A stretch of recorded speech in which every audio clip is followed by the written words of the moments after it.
Let's talk the Logic Pro 10 EXS24 sampler.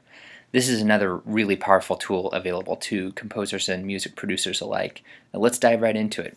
So I have a track that I want to sample purely for the purpose of this example. I wouldn't sample this since it's obviously copyrighted and you have to get clearance, blah blah.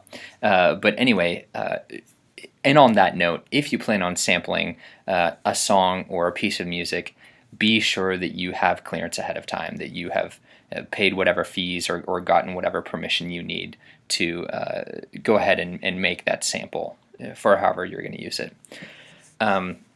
So let's dive right into it. I have this track, and essentially I want to chop this up into smaller pieces that I like. So let's take a listen.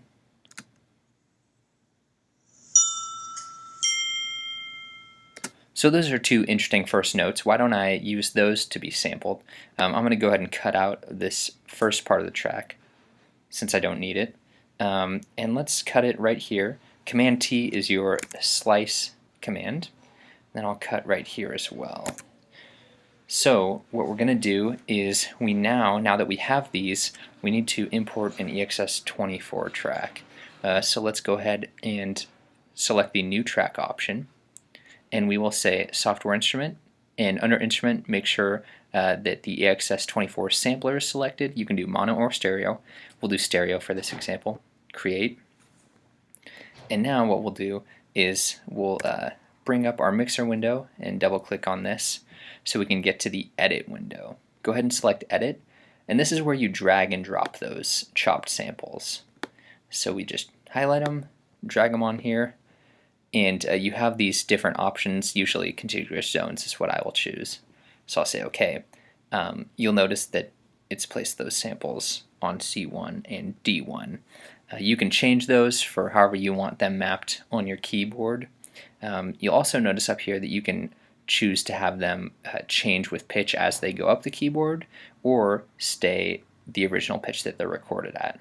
So you can choose that as well as one shot. So if you hit the key and remove your finger from the key, it will continue to play, or if you remove your finger from the key, it will cease to play. So you'll see if I select this key, it'll play that, and if I hold it down, it'll play it all the way through. So again, for D1, or sorry, C#1 or D flat 1, whatever. So that's in a nutshell how you sample, and you can do this on a drum machine. You can do it with a MIDI keyboard. You can even use the musical keyboard that Logic Pro provides to access those during your recordings. So again, the EXS24 sampler instrument, great tool to know.